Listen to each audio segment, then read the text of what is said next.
अब बात करेंगे पाकिस्तान की, क्योंकि पाकिस्तान में इस वक्त बौखलाहट नजर आ रही है। भारत में चुनावी परिणामों को देखकर पाकिस्तान में खूब चर्चा होने लगी। हालांकि एग्जिट पोल के बाद से ही चर्चा हो रही थी, लेकिन अब तो रिजल्ट सामने आ गए हैं, जिसमें एक बार फिर मोदी सरकार बनती हुई नजर आ रही है। इसको लेकर जो चुनाव परिणाम भारत में आए हैं उसमें पाकिस्तान में चर्चा हो रही है। पाक के पूर्व मंत्री फवाद चौधरी की ओर से भी बयान आया है। पीएम मोदी की हैट्रिक से पीओके में भी हलचल बढ़ गई है। मोदी सरकार बनने से पीओके में खुशी की लहर है। प्रधानमंत्री मोदी के लिए पीओके में दुआएं मांगी गई हैं। पीओके की आशा बढ़ गई है। अब निराशा दूर होगी, ऐसी वो उम्मीद कर रहे हैं। पीएम मोदी के नेतृत्व में एनडीए सरकार बनाने जा रहा है, जिसको लेकर पीओके में खुशियां मनाई जा रही हैं। पीओके में खूब दुआएं भी पीएम मोदी के लिए मांगी जा रही हैं। पाकिस्तान से परेशान होकर, त्रस्त होकर पीओके अब आज़ादी चाहता है। भारत की तरफ उसकी निगाहें हैं, उम्मीदें हैं, और खास तौर से पीएम मोदी को लेकर उनकी आशा है कि अब बहुत कुछ बदलेगा। पीएम मोदी के नेतृत्व में एनडीए की सरकार एक बार फिर से बनने जा रही है, जिसको लेकर पीओके में इस वक्त उत्साह देखा जा रहा है। Group captain retired U K Devnath ji हमारे साथ जुड़ रहे हैं, आपका स्वागत है। Major general retired Anuj Mathur ji हमारे साथ हैं, आपका भी स्वागत है। यूके देवनाथ सर, शुरुआत आप ही से करते हुए, पीओके में जश्न मनाया जा रहा है, दुआएं मांगी जा रही हैं पीएम मोदी के लिए, क्योंकि पीओके में जिस तरह की परिस्थितियां हैं, भारत की तरफ उम्मीद लगाए हुए हैं, और सबसे ज्यादा उम्मीदें प्रधानमंत्री की नीतियों को लेकर हैं, उनके सख्त रवैये को लेकर हैं, और जो वो कहते हैं वो करके दिखाते हैं। इसलिए पीओके में बहुत ज्यादा इस वक्त हलचल देखी जा रही है। जी हाँ, पीओके के जो लोग हैं शुरुआती दिनों से ही जो पाकिस्तान की पंजाब बेस्ड सुन्नी धारणा बेस्ड जो गवर्नेंस रही है, एस्टेब्लिशमेंट रही है, उनके साथ नहीं थे। ये खास बात पाकिस्तान की एस्टेब्लिशमेंट और डीप स्टेट को समझना पड़ेगा कि वह पीओके के जो आम अवाम है, जो कि शिया बहुल हैं और ट्राइबल हैं, आजादी के साथ रहना पसंद करते हैं, पाकिस्तान की सरकार 70 साल से उनको साथ लेने में कामयाब नहीं हुई। और तो और ये देखा गया है कि पाकिस्तान ने वहां पर अपनी फौज का इस्तेमाल, अपनी पुलिस का इस्तेमाल, एडमिनिस्ट्रेशन का इस्तेमाल उनके दमन के लिए किया है। आप आज भी अगर गिलगित चले जाएंगे, हुंजा चले जाएंगे, तो आप हैरान हो जाएंगे कि वो लोग अपने को इस्लामाबाद के करीब नहीं समझते। वो लोग अपने को जो सुन्नी समुदाय है, पंजाबी डोमिनेटेड मिलिट्री है, उनके पास नहीं समझते। वो अपने को भारत के कश्मीर के पास, भारत के लोगों के साथ ज्यादा जुड़ा हुआ मानते हैं। और अब जब मोदी जी फिर से तीसरी बार प्रधानमंत्री बन के आ रहे हैं, उनकी उम्मीद है कि बहुत जल्दी ही एक माहौल तैयार होगा जिसमें पीओके के लोग अपनी मर्जी से खुशी खुशी भारत के जम्मू एंड कश्मीर में विलय की मांग को आगे बढ़ाएंगे। अगर वो ऐसा मांग करते हैं तो भारत को इसमें कोई अनुचित कुछ भी गलत नहीं नजर आता। जी बिल्कुल अनुज माथुर सर, क्योंकि पीओके में तो सरकार का जब दोबारा गठन हो रहा है उससे पहले ही काफ़ी हलचल थी और तिरंगा लहरा रहा था, लेकिन अब क्योंकि प्रधानमंत्री मोदी से उनकी बहुत ज़्यादा उम्मीदें हैं पीओके को लेकर, जिस तरह के बयान रक्षा मंत्री के सामने आए थे, विदेश मंत्री के सामने आए थे, अब नई सरकार का गठन होगा, उसके बाद और सख्त फैसले लिए जाएंगे, पहले ही पीएम मोदी कह चुके हैं।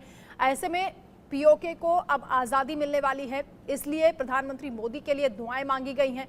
अब पीओके में जिस तरह की हलचल अब देखी जा रही है, पाकिस्तान की बौखलाहट तो जाहिर है कि सामने आएगी।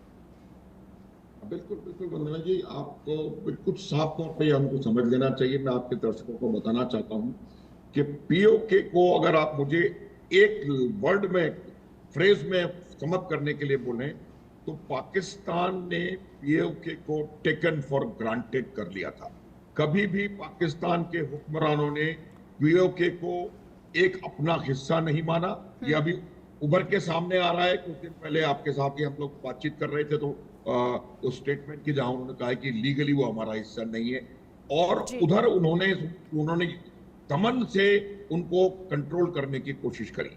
आज पीओके के वासियों को नजर आ रहा है डेवलपमेंट इस हमारे कश्मीर में, कश्मीर पूरा हमारा, ये मैं आपको बिल्कुल क्लैरिफाई कर दूं, लेकिन हमारे वाले हिस्से में जो हमारे कंट्रोल में है, और उनको ये नजर आ रहा है कि ये डेवलपमेंट ये तमाम चीजें जो हो रही हैं वो नरेंद्र मोदी की वजह से पिछले 7-10 साल की वजह से हो रही हैं, 370 जाने की वजह से हो रही है। और किस प्रकार आप देखेंगे कि वहां पर इलेक्शन में बहुत शांति से और बहुत बेहतरीन तरीके से 60% के आसपास वोटिंग हुआ। तो ये तमाम चीजें पीओके के वासियों को नजर आ रही हैं और उनको अपना भविष्य भारतवर्ष के साथ दिखाई दे रहा है, बिल्कुल क्लियर कट। और दूसरी बात यह है कि जिस प्रकार से नरेंद्र मोदी और राष्ट्रवादी जो ताकतें उन्होंने कहा, बार बार पीओके का इलेक्शन कैंपेनिंग के दौरान मेंशन किया गया, तो वो बात भी उनको समझ में आ रही है और उनको ये ज्ञात है कि यदि कोई हमको भारतवर्ष के साथ मिला सकता है या हमको हमारा हक दिला सकता है तो वो नरेंद्र मोदी लेड सरकार है। ये पहली बात। दूसरी बात, हम बात कर रहे हैं फवाद चौधरी की। फवाद चौधरी का थोड़ा सा इतिहास समझने की जरूरत है। वो एक बहुत दल बदलू किस्म के इंसान नेता हैं और 50 पार्टियां बदल चुके हैं और स्टेटमेंट्स अपने ऐसे इसी तरीके के देते रहते हैं और हमेशा फंसते हैं। आपको मैं एक दो पुराने इंसिडेंट्स याद दिलाने का प्रयास करूंगा। फवाद चौधरी ने 2020 में नेशनल असेंबली में एक स्टेटमेंट दिया था और उन्होंने उसमें कहा था कि हमने हिंदुस्तान में घुस के मारा। इस चीज को हम पूरी दुनिया ने लिया इस तरीके से कि they have admitted their hand in Pulwama. उन्होंने पुलवामा अटैक, तो इस तरीके की बातें वो करते रहते हैं। अभी 1 साल से वो बिल्कुल सर, फवाद चौधरी की हम बात कर रहे हैं तो उन्होंने क्या कुछ कहा है वो भी हम जान लेते हैं। दर्शकों को बता देते हैं कि भारत में जो चुनावी परिणाम आए हैं उसको लेकर पाकिस्तान में चर्चा हो रही है और पाकिस्तान के पूर्व मंत्री फवाद चौधरी ने मोदी पर जहर उगला है। पूर्व मंत्री फवाद ने नरेंद्र मोदी पर निशाना साधा और कहा कि भारत के वोटर ने मेरा दिल जीता है, भारतीय मतदाताओं ने चरमपंथ को नकार दिया है। जो बातें यहां विपक्ष कर रहा है वही बातें पाकिस्तान में हो रही हैं। लेकिन तीसरी बार एक बार फिर प्रधानमंत्री बनने जा रहे हैं नरेंद्र मोदी। इससे पाकिस्तान में बौखलाहट साफ देखी जा रही है। यूके देवनाथ सर, फवाद चौधरी का यह कहना कि भारत के वोटर ने मेरा दिल जीता, चरमपंथ को नकार दिया, लेकिन क्या उनको नंबर्स दिखाई नहीं दे रहे? सरकार तीसरी बार एनडीए की बन रही है, एक बार फिर प्रधानमंत्री मोदी बनने वाले हैं, क्या वो उनको नजर नहीं आ रहा? इस तरह का जहर उगलने का मतलब? देखिए, फवाद चौधरी जो कह रहे हैं वो उनकी मानसिक दिवालियेपन का एक नमूना है। उनको समझना चाहिए कि भारत एक डेमोक्रेसी है और एनडीए की जो नई सरकार बन रही है अपने सहयोगी पार्टीज के साथ अगले 5 साल के लिए एक मजबूत सरकार बन रही है। इसमें कोई शक नहीं है कि पाकिस्तान में एक धड़ा है जो भारत को फूटी आंखों देख नहीं पाते हैं। इन लोगों को पाकिस्तान में समझना पड़ेगा कि भारत जो है इतना मजबूत देश है कि हम चाहते हैं कि हमारा छोटा भाई पाकिस्तान तरक्की करे, लेकिन पाकिस्तान को भारत की स्टेबिलिटी एकदम पसंद नहीं आती है। भारत में जब भी सरकार बनती है बहुत स्टेबल सरकार बनती है।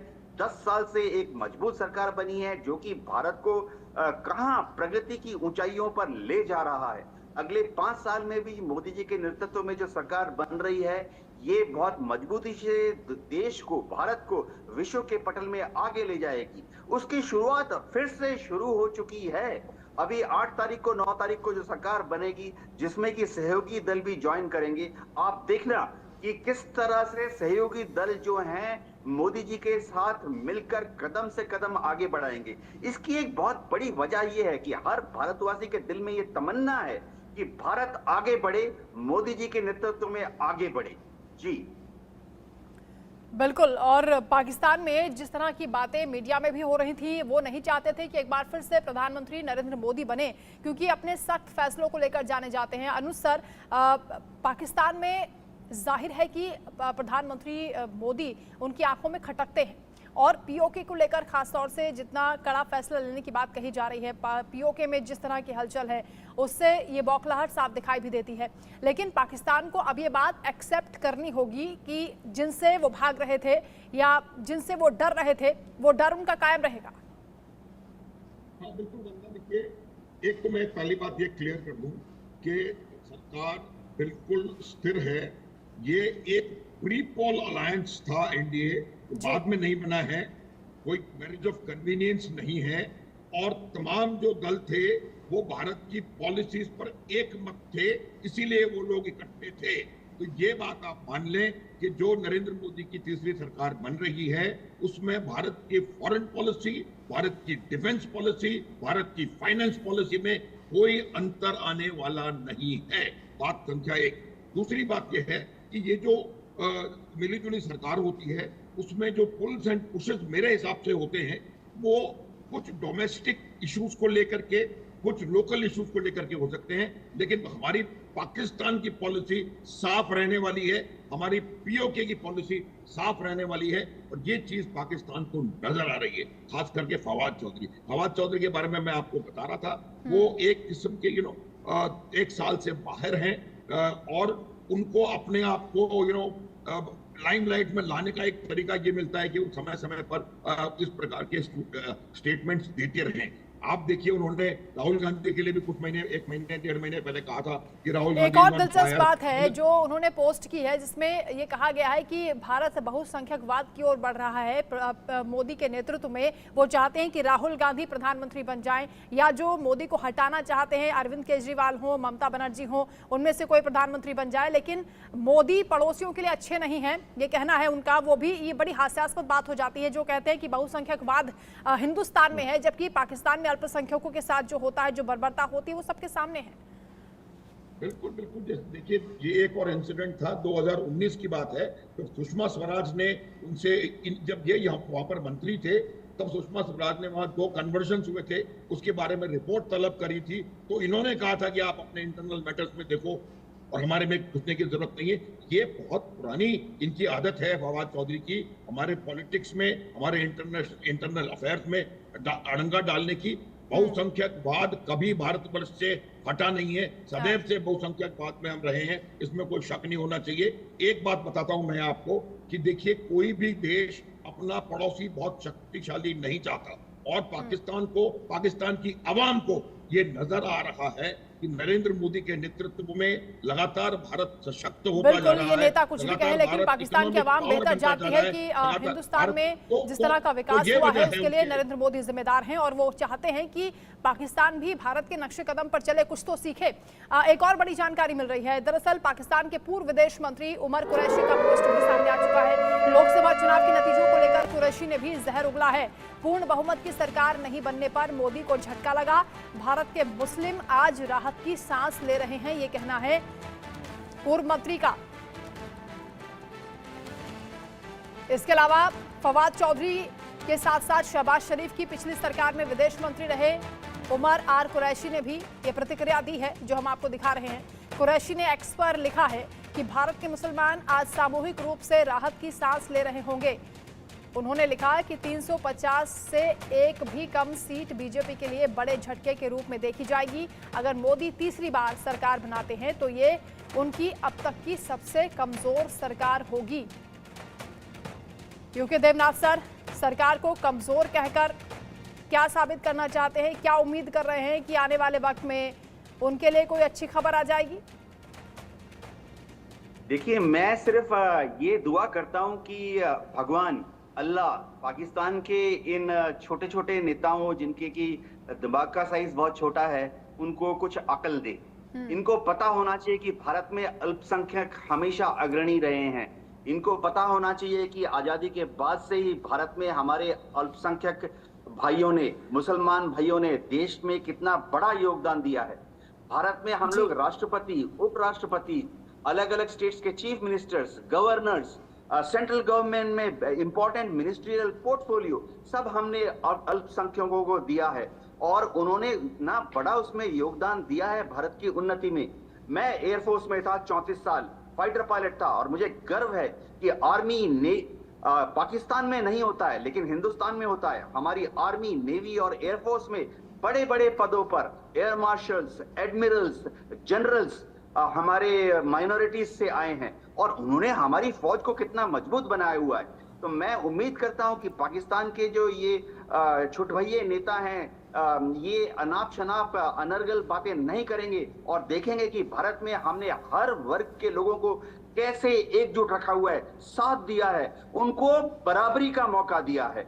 जी बिल्कुल बराबरी का मौका दिया। और भारत में ये बात क्यों पाकिस्तान को समझ में नहीं आती है कि चाहे प्रधानमंत्री कोई भी होता, हालांकि प्रधानमंत्री नरेंद्र मोदी ही बनने जा रहे हैं, लेकिन पाकिस्तान के लिए जिस तरह के सपोर्ट की वो उम्मीद कर रहे हैं, भारत के खिलाफ जो जहर उगल रहे हैं और वो चाहते थे कि भारत में माहौल बिगड़े, उनके मंसूबे कभी भी कामयाब नहीं होंगे। अरविंद केजरीवाल खुद भी इस बात का जवाब उन्हें दे चुके हैं। एक और बड़ी जानकारी मिल रही है, पीएम मोदी को लेकर ग्लोबल टाइम्स ने जहर उगला है। मोदी को पूर्ण बहुमत नहीं मिलने पर चीन का मीडिया गदगद हो गया है। मोदी को चुनावों में जीत नहीं मिली, वो एक तरह से हार रहे हैं। बीजेपी संसद में पूर्ण बहुमत पाने में सफल नहीं हुई। सरकार चलाने के लिए छोटे दलों पर निर्भर रहना होगा। अनुज माथुर जी इसी बात से खुशी मना रहे हैं कि सहयोगी दलों के साथ सरकार चलाएंगे। सरकार तो उनके साथ पहले भी चल रही थी। देखिए साफ है, ये चीन और पाकिस्तान दोनों चाहते थे कि किसी तरीके से भाजपा या नरेंद्र मोदी सत्ता से बाहर हो जाएं, ताकि उनका जो एजेंडा है वो उसको आगे चला सके। थ्रू आउट द इलेक्शंस भी उनके रिएक्शन किस प्रकार के वो देखे, लेकिन जिस प्रकार का जवाब अरविंद केजरीवाल ने दिया था और जिस प्रकार का जवाब भारत की जनता, चाहे वो चीन हो, चाहे वो पाकिस्तान हो या और भी कोई हो, उसको देने वाली है, वो बिल्कुल क्लियर है। चाइना को उनका एक पहले रिपोर्ट आई थी इसके बाद एग्जिट पोल्स के बाद कि भाई इंडिया में दोबारा वो आ रहे हैं। वो लोग वॉच रखे हुए हैं भारत की पॉलिटिकल एक्टिविटी पर, लेकिन जैसा कि मैंने पहले कहा, कितना भी मार्जिन हो, कितना भी हमारे पास सीटें हो, लेकिन भारत की एक्सटर्नल पॉलिसी में, भारत की डिफेंस पॉलिसी में, भारत की इकोनॉमिक पॉलिसी में कोई अंतर आने वाला नहीं है।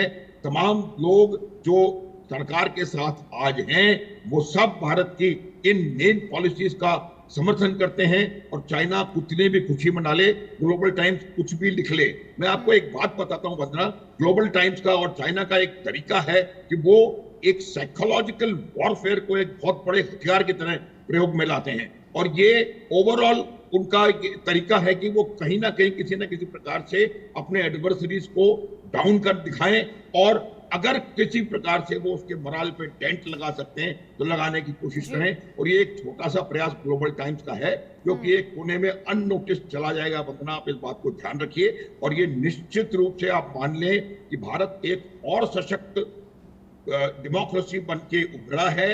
ये एक बहुत जबरदस्त प्रजातांत्रिक जीत है और ये एक बहुत बढ़िया लेसन गया है चारों तरफ। और आप देखेंगे कि भारत अपनी विदेश नीति में बहुत ज्यादा सशक्त रूप से काम आगे करने वाला है। दूसरी बात मैं और बताता हूं आपको कि अब जो कंटिन्यूटी हमारी इकोनॉमिक पॉलिसीज में आएगी, उससे बहुत बड़ा खतरा हमारे दोस्तों को है। और उसकी वजह यह है कि भारत अब अगले 2-3 सालों में तीसरी सबसे बड़ी आर्थिक शक्ति बनने वाला है। इसमें कोई संदेह न रहे किसी को। तो ये बात भी उनको खटक रही है। मैं आपको बता रहा था, कोई देश अपना नेबर अपने से ज्यादा बड़ा, अपने से ज्यादा शक्तिशाली नहीं चाहता। तो ये उनका कारण है इस प्रकार के उनके रिएक्शंस का। लेकिन एक बार आप और आपके दर्शक समझ लें, कोई भी रिएक्शन कुछ भी हो, बिल्कुल चीन और पाकिस्तान के लिए ये कह सकते हैं कि दिल को बहलाने के लिए गालिब वो ख्याल अच्छा था, लेकिन वो ख्याल पूरा हुआ नहीं और इसीलिए बौखलाहट दिखाई दे रही है। बहुत शुक्रिया आपका अनुज जी हमारे साथ जुड़ने के लिए। यूके देवनाथ सर, आपका भी शुक्रिया वक्त देने के लिए।